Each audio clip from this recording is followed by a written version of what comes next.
So good evening, students. So today we are going to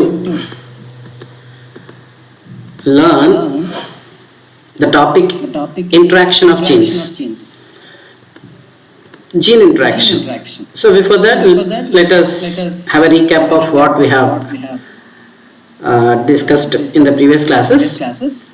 Mendel worked on Pisum.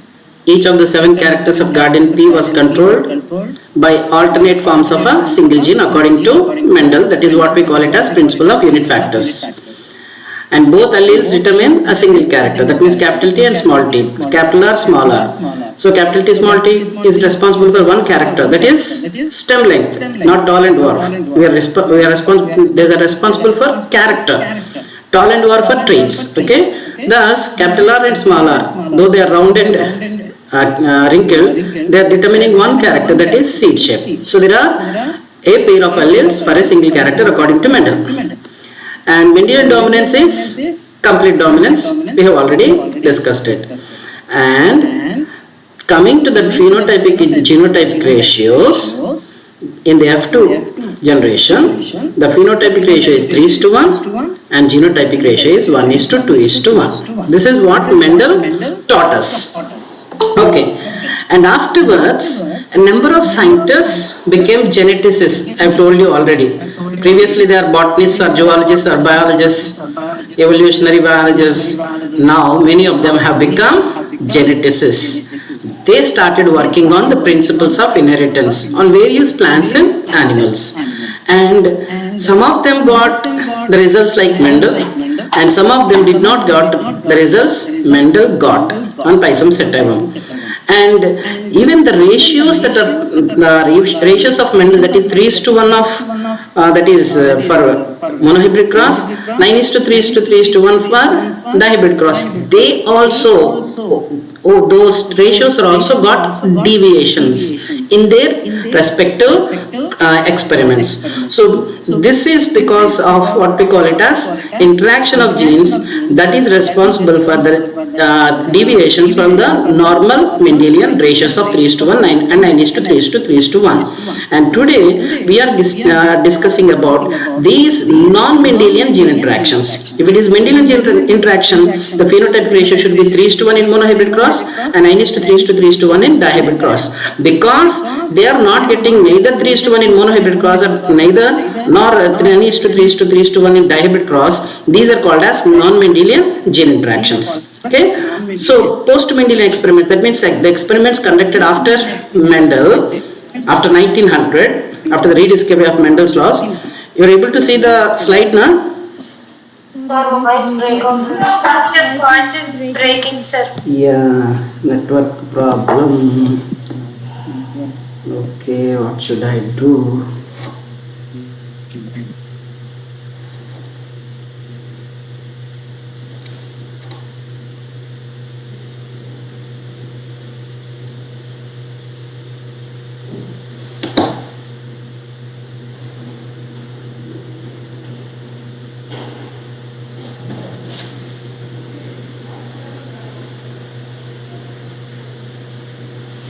Okay, is it audible now? Yes, sir. Okay. So post-Mendelian experiment, that is after 1900, several other scientists reported different patterns of inheritance, as we just said now. F1 phenotypes are not identical to either of the parents. They showed deviation from Mendelian inheritance ratios. That means if the tall plant is crossed with a dwarf plant, the F1 hybrid will have a tall plants. That means one of the parental character appeared here. Like as purple and white, only purple. Round and wrinkled, only round. And green and yellow for pod color, only green appeared. That means any one of the parents appears in the F1 generation if it is a Mendelian inheritance. But in these experiments, the F1 individual neither resembles the dominant parent or the recipient. That means any of the it is not resembling any of the parents. And also the ratios of monohybrid cross and dihybrid cross are also deviated. And in sometimes the phenotypic and genotypic ratios which are different in Mendelian inheritance 3 is to 1 and 1 is to 2 is to 1, here they are found to be same. Okay, let us see how this occurs. It occurs because of the gene interaction. So what is gene interaction? Gene interaction can be defined as the phenomenon in which one gene, let us say it is a gene A, and this gene is having it interferes or influences the expression of the other gene. Okay, one gene influences the expression of the other gene. If it is a single gene pair interaction, monohybrid cross. If it is, let us say, capital A, small b, small b. If two loci are involved, then one gene pair present on one locus is influencing the expression of another gene present on another locus with respect to dihybrid cross. In any of these two cases, such an interaction is called as gene interaction, where one gene influences the other gene present on the same locus or on different locus. Based on this, the gene interaction is of two types. One is called as allelic gene interaction. Allelic gene interaction. The other is called as non-allelic gene interaction. So what do you mean by allelic? When someone says allelic, let us say the first pair of chromosomes and the same first locus of the first chromosome of the paternal and maternal chromosomes. They carry capital A, small a. These are alleles. And capital B, small b. These are alleles. But these two are non-allelic. That means an interaction between these two genes is allelic, and the interaction between two genes present on two different loci is called as non-allelic. Okay? So the interaction between the two alleles of a single type of gene is called as allelic interaction, and here the examples are incomplete dominance, codominance. Another one is said to be lethal gene interaction. Third one is lethal gene interaction. For allelic gene interaction, there are three types, three examples: incomplete dominance, codominance, and lethal gene interaction. And non-allelic is nothing but interaction between genes present on different loci. You can write it like this: interaction between genes present on different loci. And there are so many examples. One is epistasis, second one is complementary genes, third one is supplementary genes, fourth one duplicate genes, fifth one what we call it as duplicate genes with cumulative effect. Duplicate genes with cumulative effect. So today we are going to discuss the allelic gene interaction. Because I have very less data, I cannot complete. I require 2 hours. So tomorrow morning 7 to 8 we will discuss about the non-allelic gene interaction. So please join by 6:45. Keep an alarm, put alarm, and join by 6:45. And because I have to finish it between 7 to 8, all these 5 different types of gene interactions. Okay. Now coming to the first one, incomplete dominance. 2 scientists, one is Kohlreuter, the other is one of the 3 rediscoverers of Mendel's laws or principles, Karl Korens. These are the 2 scientists who described this phenomenon for the first time. Okay? And what is incomplete dominance? We know Mendelian dominance is complete, where one gene or one gene of an allelic pair suppresses the expression of the other gene present on the same locus of a pair of homologous chromosomes.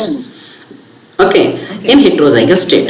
But here in incomplete dominant state, what happens is in heterozygous state, the hybrid individual is called as F1 hybrid is called as heterozygote. The heterozygote exhibiting a phenotype which is intermediate between the phenotypes of the homozygous dominant and homozygous recessive individuals. For example, there are two individuals. One is homozygous dominant, the other is homozygous recessive. Let us say it is red color, this is white color. According to Mendel, red should appear, then red will become dominant, white will become recessive. But what the scientists say is, in heterozygous condition, neither red nor white, rather than half red, intermediate red or pink color appeared. That means this particular dominant gene is exhibiting not complete dominance, rather it is exhibiting incomplete dominance. Okay? We can also say that this dominant gene in heterozygous condition is having a reduced expression in the presence of the recessive gene. In such a case, we call it as incomplete dominance. Previously, when I was in my MSc, this process is called as blending of inheritance also. Okay? Blending of inheritance. Okay. So let us see the characteristics of incomplete dominance. The first is dominant allele. Dominant allele. This is the heterozygote and this one. The dominant allele has a reduced phenotypic expression. That means its phenotype is not completely expressed. This is one case. Or the expressed physical trait or phenotypic trait is a combination of the phenotypes of both alleles. That means red gave red pigment, this gene gave red pigment and this gene gave, let us say, white pigment. Red and white mixed together, they gave rise to a pink color. So in any of the case, first thing, the red is having a reduced expression. It is not fully expressed. Thus it is incompletely dominant. Or both the traits are expressed and there is a combination of this. That means here it is not a codominance. Codominance means both characters should be present there. But here both are mixed to produce another intermediate phenotype. In such a case, we call this as incomplete dominance. The second characteristic feature is, it is also called as partial dominance or semi-dominance or intermediate inheritance, or just like I said, blending of inheritance or blended inheritance. Because neither of the two alleles, that means neither A, capital A or small a, is fully dominant over the other.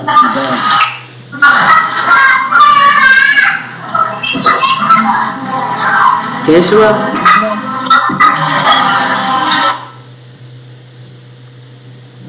please don't switch on your mics unless otherwise you have a doubt.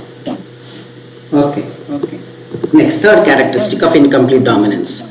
Here, the genotypic ratios and phenotypic ratios of the offsprings of the F1 heterozygous, that means F2 individuals, is same. That means phenotypic ratio, which should be 3:1, is 1:2:1, and genotypic ratio is also same, 1:2:1. Thus, this is a deviation from Mendel's monohybrid cross phenotypic ratio. Okay, and next characteristic is that examples. Then examples for incomplete dominance. The first example is flower color in 4 o'clock plant called as Mirabilis jalapa. The other one is flower color in Antirrhinum majus, which is commonly called as snapdragon. And third one is Tay-Sachs disease in human beings. Tay-Sachs disease in human beings. And fourth one is inheritance of hair in human beings. These are the 4 examples that you can note down for the purpose of the examination. First one is flower color in mirabilis chalupa. Second one, flower color in antirrhizum majus. Third one, Tay-Sachs disease. And fourth one, inheritance of hair pattern in human beings. So for all these, it is the same. So coming to the mirabilis chalupa, it shows 2 kinds of flowers. One is red, the other is white flowers. When they are said to be crossed with each other, this is the parental generation. In the F1 generation, all pink flowers appeared in the F1 individuals. That means this neither red nor white appeared, but rather a phenotype which is intermediate between these 2 appeared. In other words, we can say that the gene for red color is having a reduced expression, giving rise to pink color. And when these F1 individuals were crossed, what the scientists say? They got red flowers, 1 in number, and 2 pink flowered plants and 1 white flowered plant. Thus, there is a 1:2:1 ratio of phenotypic ratio. We can represent this in the form of what we call the genes. So let's say there are 2 genes for capital R for red color, and small r for white color on the same locus in 2 different male and female plants. So here only 1 kind of gametes are produced, all carrying capital R. Here also 1 kind of gametes are produced, all carrying small r. So when they fertilize each other, they give rise to capital R, small r, which is said to be pink flowered plant. When these F1 plants are crossed, what happened? Here capital R, which is red, capital R, small r, heterozygote, 2 in number, pink, and small r appeared. So phenotypic ratio, what is phenotypic ratio? The physical appearance. Physical appearance is 1 red, 2 pink, 1 white. Coming to the genotypic ratio. What is the genotypic ratio?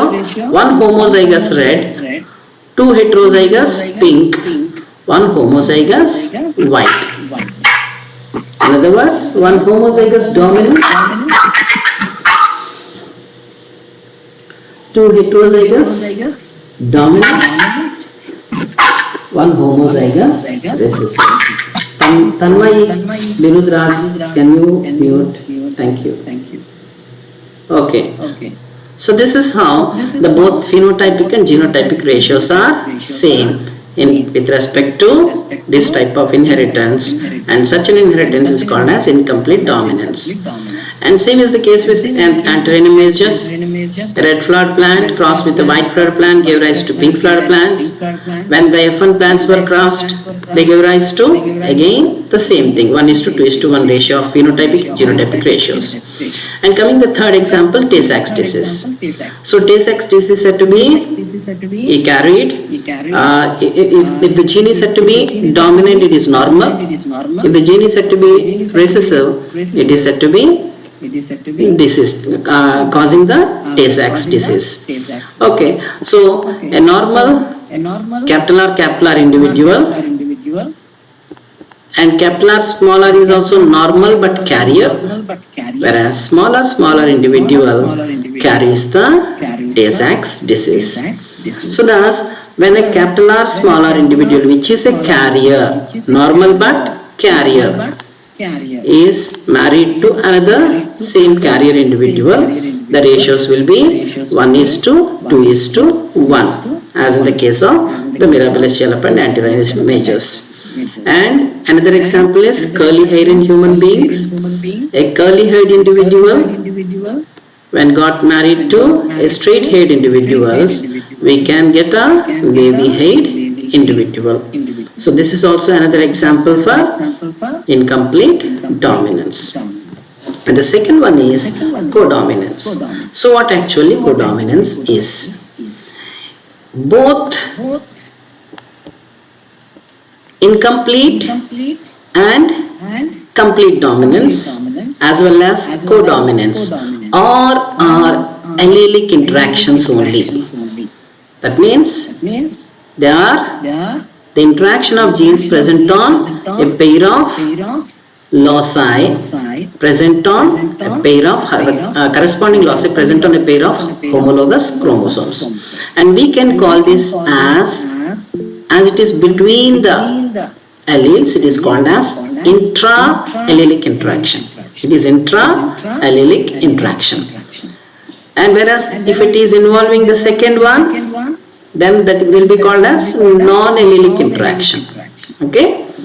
So coming to the codominance, like incomplete dominance, it is also intra-allelic interaction.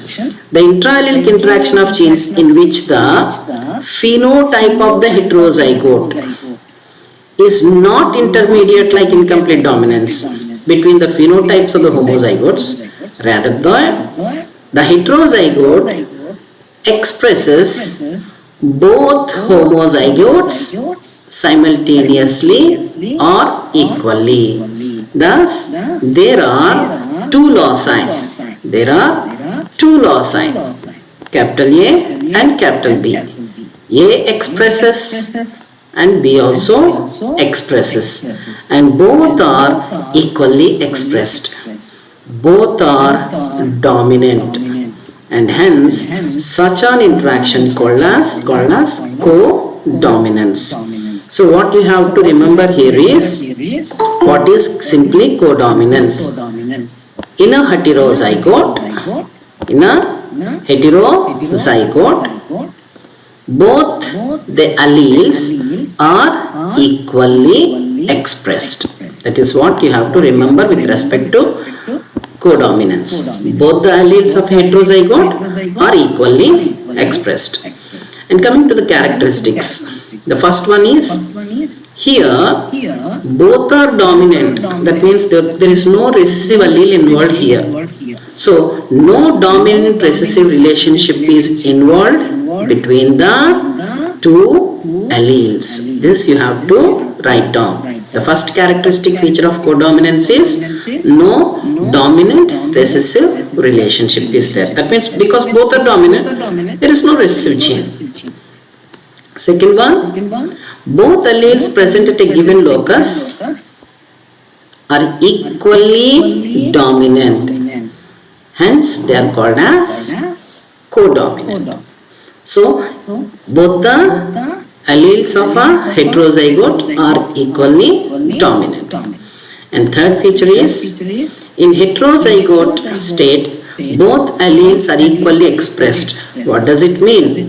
Both alleles contribute to the phenotype of the heterozygote. As we know about the blood group of the individual, AB blood group individual has both A antigen as well as B antigen. That means my phenotype is that my RBC carries A antigen contributed by the IA gene and B antigen contributed by the IB gene. That means both alleles contribute to the phenotype of the heterozygote equally. Okay, that is the third characteristic. And coming to the last one, with respect to, as in incomplete dominance, the F2 individuals, sorry, F1, this is F1, the F2 individuals produced by the F1 heterozygotes exhibit a phenotypic ratio of 1:2:1 and genotypic ratio of 1:2:1. Like in complete dominance, in codominance also, phenotypic and genotypic ratios are same. So let's see the examples. The first example is MN blood group in human beings. The second one is AB blood group. Not all blood groups, only AB blood group in human beings. So you might be astonished that there are more than 300 blood groups in human beings living all over the world. We have more than 300 blood groups as the text says. Okay, but all these are not significant because they are not having any impact during blood transfusion. Okay, there are no significant deaths when these individuals donate their blood and it is transfused to another recipient. That is the reason why we are not concerned with all these blood groups, but there are few other blood groups, and one such is said to be MN blood group. And we are taking this is also not having any significance with respect to transfusion, but with respect to codominance, this is being considered as an example. Okay, so Karl Landsteiner, we know he discovered A, B and O blood groups in 1900. His students De Castillo and Sterling discovered AB blood group in 1902. After 25 years, Karl Landsteiner and another scientist, Philip Levin, they have discovered MN blood group with three types of blood groups: M blood group, N blood group and MN blood group. Okay? And these are said to be under the control of a locus found on chromosome 4. If anyone asks you where the genes for MN blood group are present, you have to mention that genes for MN blood group are present on chromosome number 4. Genes for AB blood group system are present on chromosome number 9. Genes for RH antigen are present on chromosome 1. And here these two alleles are designated, named after Landsteiner, as LM and LN, which code for M and N antigens. So homozygotes with LM and LM received from both parents express the M antigen only on the surface of their RBC, and this is called as M blood group. Likewise, homozygotes with LN on the surface of RBC express only N antigens, and this becomes the N blood group.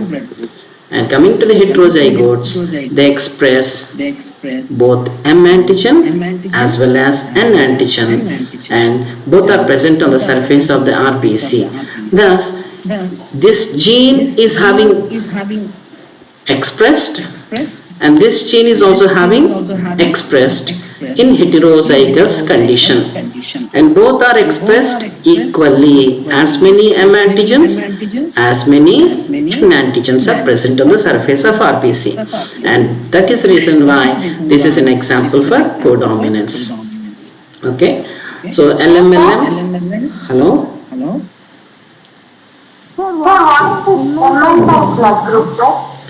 This is general, and this is not having any significance.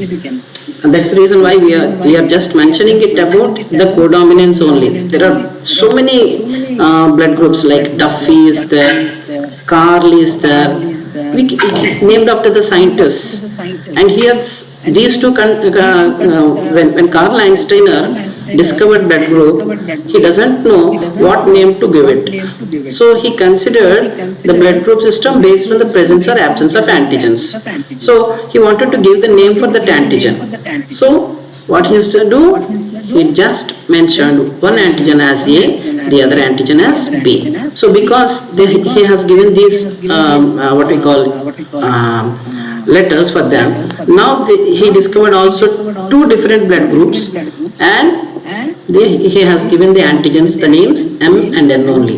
They are not having any significance, except that we are also having these antigens on the surface of the RBC, which do not take part or which are not lethal with respect to transfusion experiments. Thus, we cannot say anything about these two. Okay, these blood groups are not significant to us. They are just with respect to the antigens present on the surface of the RBC. We are saying that. Next, a vivo blood group system. Karl Landsteiner discovered a vivo blood groups A, B and O only in 1900. It shows 4 types of blood groups. In addition to the ABO, AB is also present. AB is discovered by his students D. Castillo and Stirling.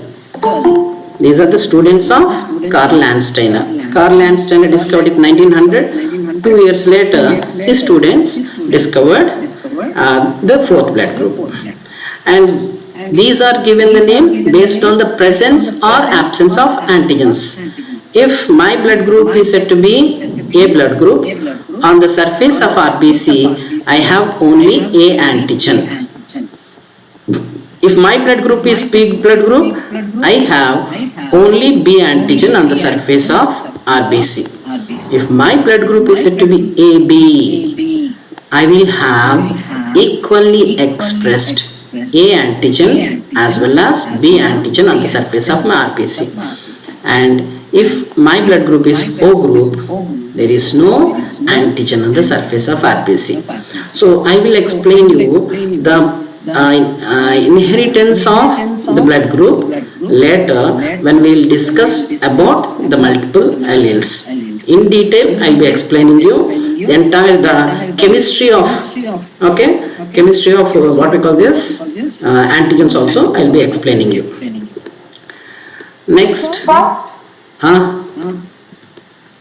Sir, could you please also explain why you are calling all the lipids as universal donor, whereas AB positive is as universal acceptor? We will discuss that when we will be discussing about multiple alleles. Okay? I'll give the entire account of blood group system. You will not have a single doubt with respect to any the blood group system. Any examination will answer whatever the question arises after you listen to my multiple alleles class. Because it is not relevant here, I am not discussing that. Okay? So A blood group individuals have only A antigen, B blood group individuals have B antigen, O blood group individuals have no antigens, whereas AB blood group individuals have both A as well as B antigens. Why? Because IA gene is expressed and IB gene is expressed in heterozygous condition. Hence, this is also called as codominance. Okay? And where these are present, the genes for these three, the genes for the blood group system, AB blood group system are present on chromosome 9. Okay? And IA codes for A antigen, IB codes for B antigen, and small I does not code for any antigen because it is recessive. Okay? And I'll skip this. Okay? Okay. So this is how the ratio appears. A blood group, 1 individual, AB blood groups, 2 individuals, B blood group, 1 individual. Thus, phenotypic ratio is 1:2:1. And coming to the genotype, homozygous dominant A blood group are said to be 1. And heterozygous dominant blood groups, IAIB here, is said to be 2. Homozygous recessive B blood group is again 1. Thus phenotypic ratio and genotypic ratio are same in this blood group system also. Thus it is also an example for codominance. And lastly we are coming to the lethal genes. Okay. So what are lethal genes? The genes which affect the viability of the organism are called as lethal genes. The genes which affect the viability of the organism are called as lethal genes. There are different types of lethal genes. What is viability? Survival.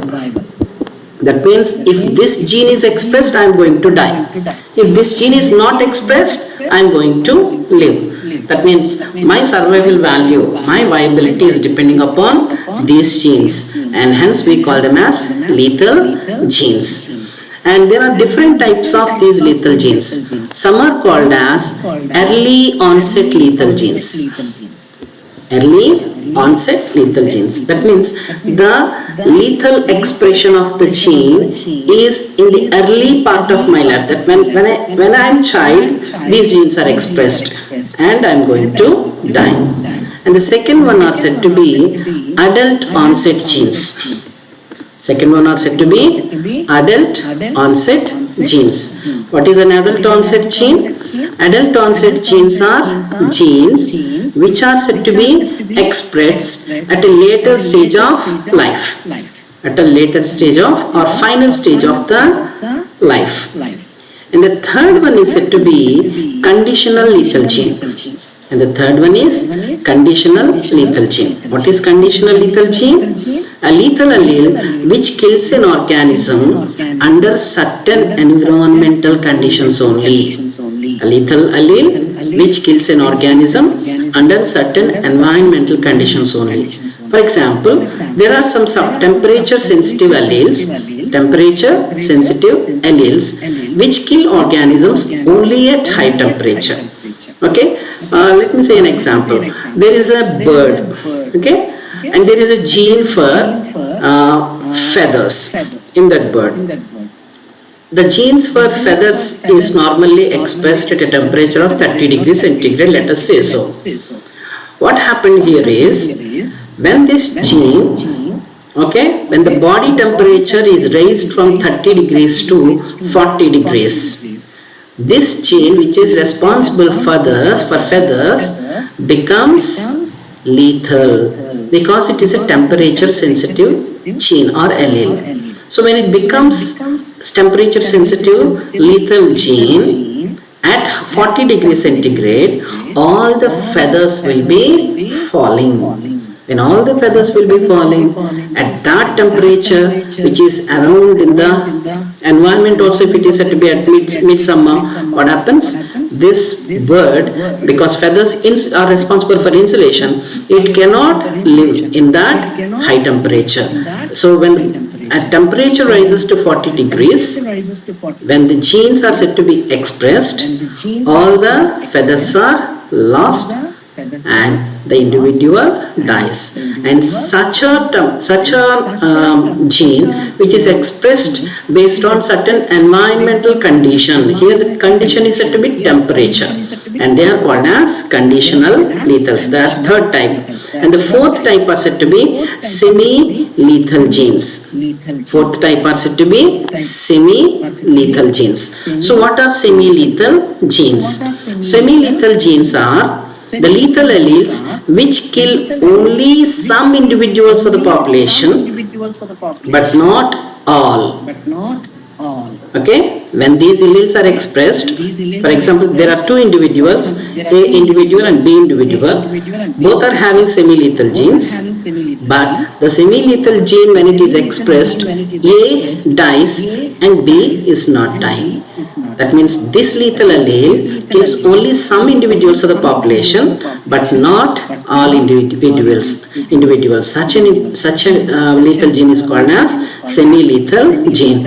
And why this is happening, the research is still going on. So if you are interested in research, going for research, there are so many gaps in discoveries.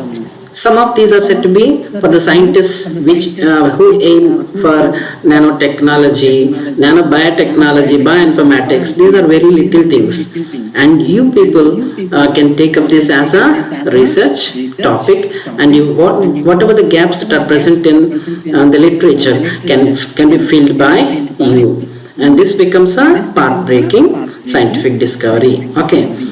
Now, coming to the actual lethal genes, how they are discovered.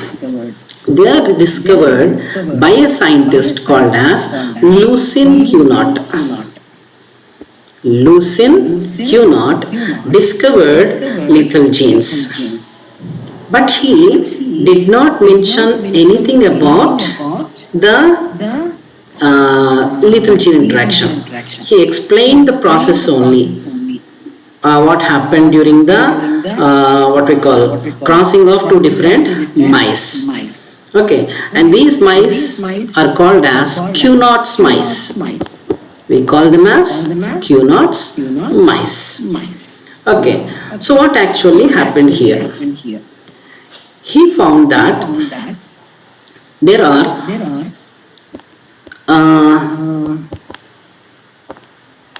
the character under study is skin color. We can call skin color as coat color.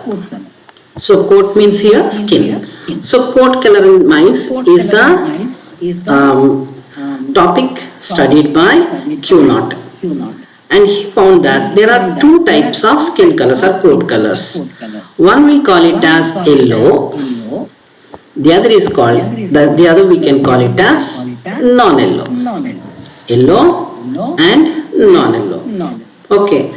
And in addition to this, there is another one called as agouti. We'll discuss it in the next class when we'll discussing about supplementary genes. I'll be explaining you this pattern. So there is a normal gene, capital A, which gives rise to agouti. In agouti what happens is the skin is said to be black in color. The skin is said to be black in color with certain yellow patches. And there is this has undergone mutation. This has undergone mutation, and it gave rise to another dominant allele, that is yellow color. Dominant allele, yellow color. So when this is said to be recessive, this is non-yellow in color. So what Q0 observed is, in that area where he is doing his experiments, all the mice are found to be yellow in color only. Yellow in color only. So he wanted to cross them. So he crossed the yellow mice.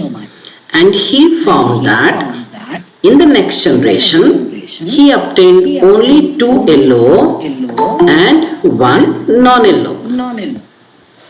He obtained 2 yellow and 1 non-yellow. That means there is a 2:1 ratio of yellow and non-yellow individuals. Okay. But the Mendel's ratio is 3:1. How we get 3:1?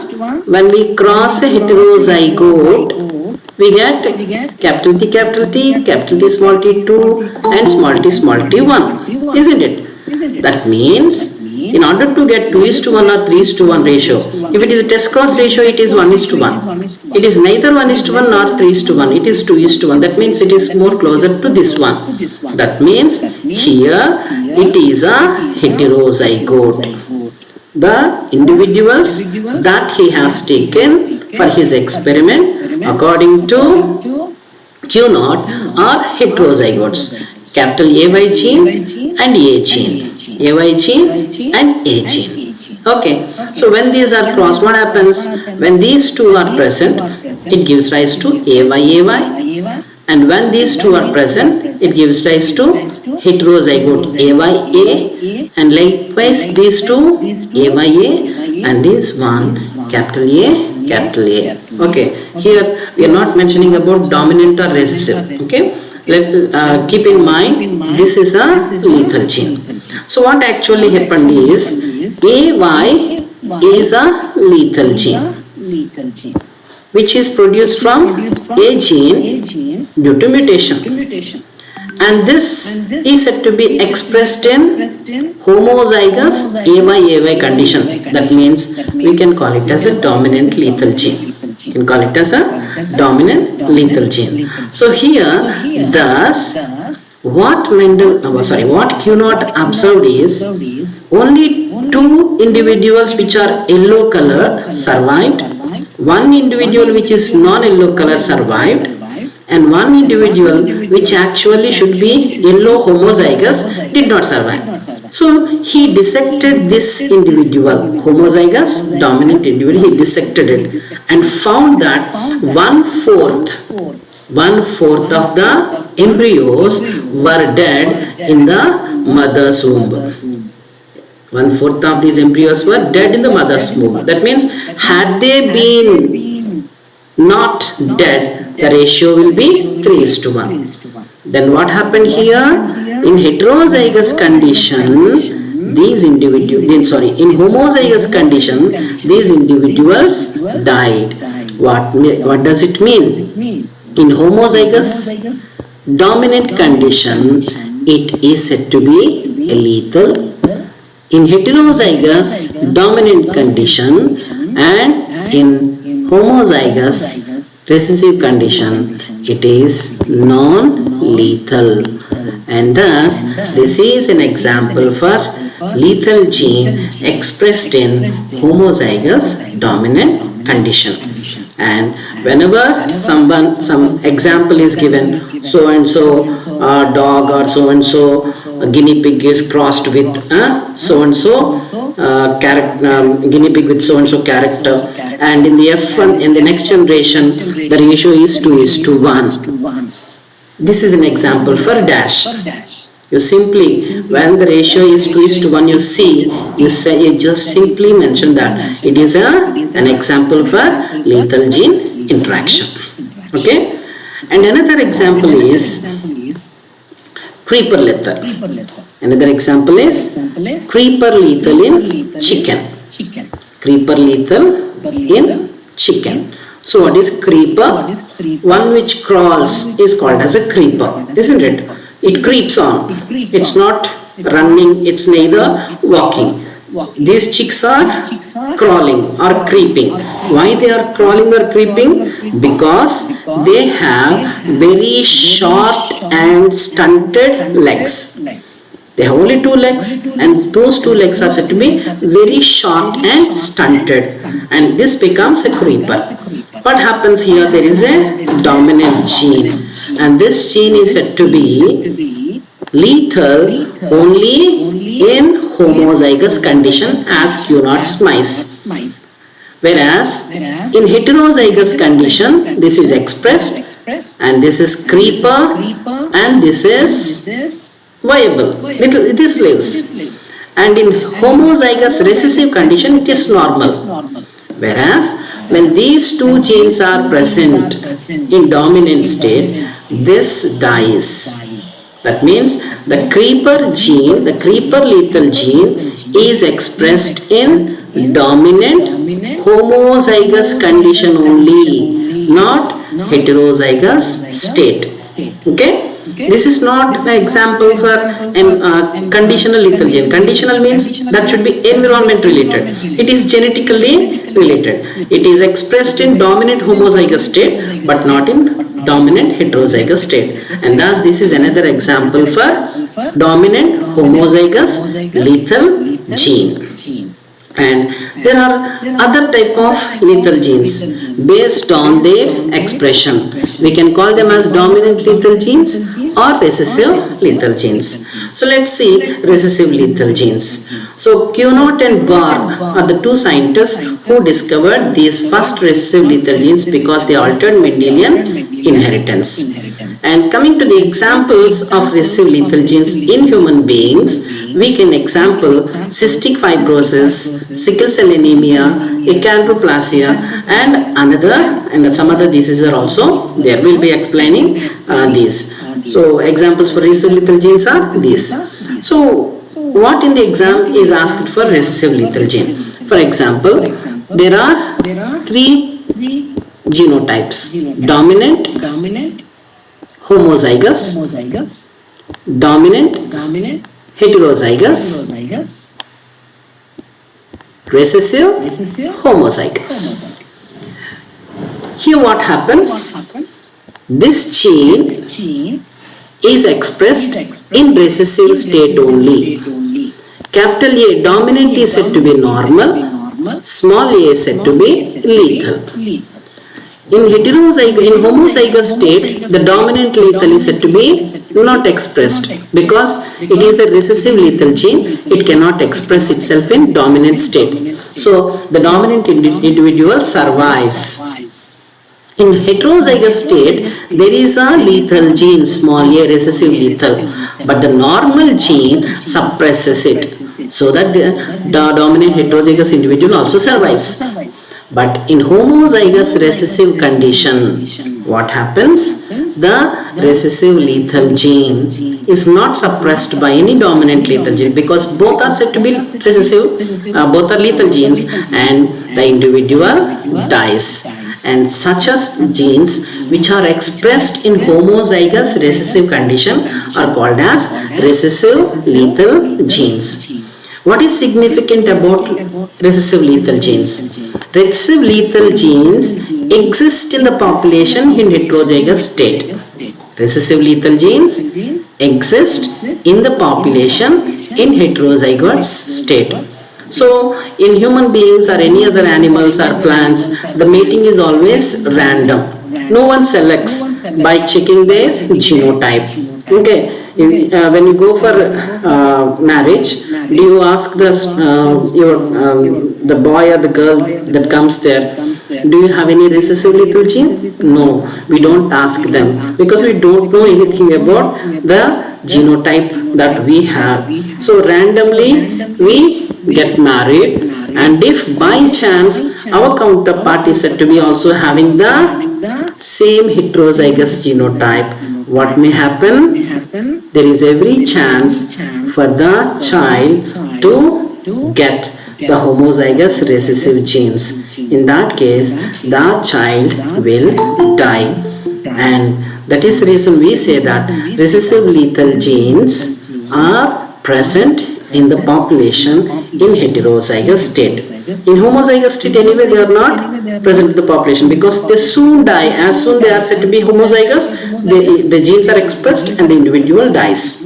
So what is the mechanism behind this? No one knows till now. Okay. And coming to the dominant lethal genes. Dominant lethal genes are expressed in both homozygotes as well as heterozygous state. That means there is a gene B, homozygous dominant, the individual dies. Heterozygous dominant, the individual dies. Whereas in homozygous recessive state, the individual survives. Because this is a dominant lethal gene, this is expressed in dominant state. It is not that both the genes are required, even one gene is sufficient in some cases. Whereas just we have seen the creeper lethal. Only in homozygous state it is expressed and the individual dies. In heterozygous state, the gene is not expressed and it is said to be surviving as a creeper, isn't it? That means it can be expressed in homozygous state or heterozygous state or both states together. Okay, and if let's forget about the homozygous dominant or heterozygous dominant. Dominant lethal is expressed in both the states. If that is the case, in the population, no lethal gene which is dominant in excess.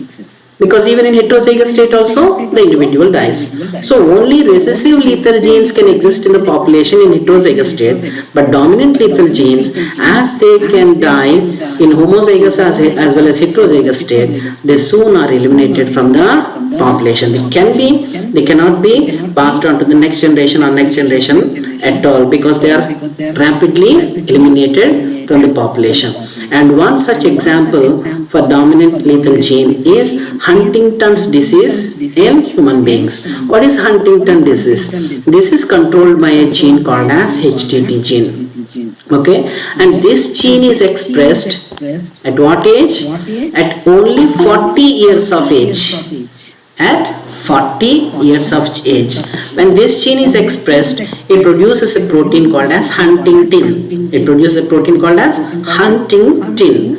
Okay, when that is expressed in dominant state, At the age of 25 to 40 or 30 to 40, nearly 40 they say, scientists say so, the individual up to 40 he survives, and after 40, if this gene is said to be based on age, it is expressed, and the individual soon dies, and this is expressed only in dominant state. Hence, it is an example for dominant lethal gene, and the only condition that is here is age restriction. So when you become or I become old aged, more than 30 years, if we have the dominant lethal gene for Huntington's disease, Huntington's chorea we call it as, and we may die because of the expression of the dominant lethal gene.